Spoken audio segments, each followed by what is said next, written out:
I never thought my marriage would end this way. After 25 years of being together, after raising two beautiful kids, after going through life's ups and downs as a team, I thought my wife, Linda, and I had built something unshakable. We had been high school sweethearts, started from nothing, built a life together, and now we were in our late 40s, thinking about retirement, vacations, and grandkids one day. I thought we were the kind of couple who had made it, but I was wrong. Linda changed, and I didn't see it coming. It started small. At first, I noticed she was spending more time at the gym. She had always been in decent shape, but suddenly, she was obsessed. She started buying new clothes, eating differently, and losing weight faster than I thought was healthy. When I commented on it, she'd say, "I just want to feel good about myself again." I didn't question it too much. I supported her, encouraged her. But then she started going out more, a lot more. Girls' nights, weekend trips, networking events with new friends. Friends I had never met. And the way she looked at me changed too. We had always been affectionate, even after 2 decades of marriage. But suddenly, she stopped touching me, stopped kissing me, stopped looking at me like I was the man she fell in love with. I tried to ignore it, blaming it on stress, hormones, maybe even a midlife crisis. But deep down, I knew something was off. Then one day, I found the invitation. A sleek, black envelope with gold lettering that said, "A night of exploration. Private exclusive swingers event." I felt my stomach drop.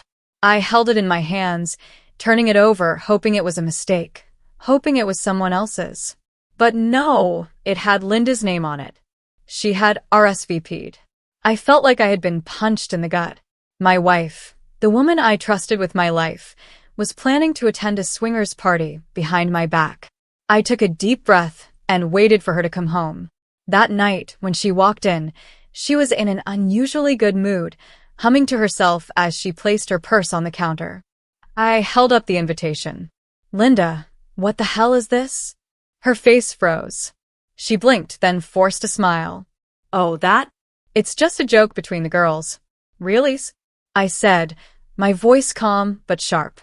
"Because it looks like you RSVP'd." She let out a nervous laugh. "Oh, come on, it's just a party. It's not like I was actually going to go." I stared at her. "Are you lying to me right now?" Her smile disappeared. She sighed and crossed her arms. "Look, it's not a big deal, okay? Some of the couples from the gym invited me, and I was just curious." "Curious?"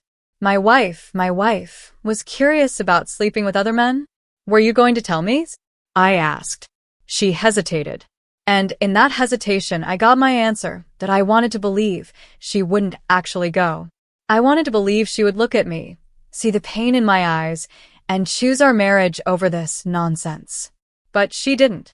2 nights later, she lied to me. She said she was going to a spa night with her friends. But I already knew the truth. So I followed her. I parked a few blocks away and watched as she pulled up to an upscale private club downtown. She was dressed in a way she never dressed for me anymore, a tight red dress, heels that made her legs look longer, a confidence in her walk that she hadn't shown in years. She looked excited. I sat there in my car, gripping the steering wheel so hard my knuckles turned white. I could have stormed in. I could have confronted her in front of everyone. But I didn't. Instead, I pulled out my phone and started recording. I documented everything. Linda walking in, laughing with her new friends, her body language, the way she whispered in a man's ear, how she accepted a drink from someone who is definitely not me. And then, I saw her disappear into a private room with him. My heart shattered. I sat there for over an hour, staring at the entrance, knowing exactly what was happening inside. When she finally emerged, her makeup smudged, her hair a little messy, she looked satisfied. I turned on my car and drove away. I didn't say anything that night. I didn't ask her how her spa night was. I didn't ask if she had fun, because I already knew. Instead, I spent the next few days meeting with the divorce lawyer. I gathered all the evidence.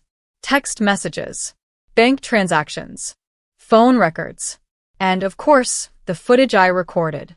Then one evening, I handed her the divorce papers. She looked at them, confused. What is this?" "Divorce papers," I said coldly. I know everything, Linda. Her face went pale. W, what are you talking about? I pulled out my phone and played a video.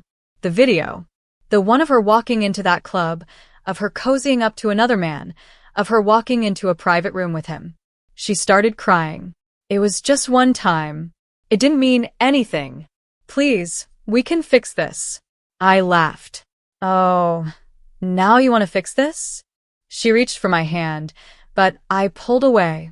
You destroyed our marriage the moment you walked into that club, Linda. This is over. She sobbed, begging, pleading. But I was done. The divorce went quickly. She tried fighting for the house, for alimony, but thanks to the evidence, she got nothing. She lost everything. Her gym friends didn't stick around once the drama unfolded. The man she cheated with ghosted her. She called me months later, crying, telling me she had made a mistake. She wanted another chance. She said she would do anything to fix what we had. I told her the truth. Some mistakes you don't come back from, Linda. And I hung up because I deserved better.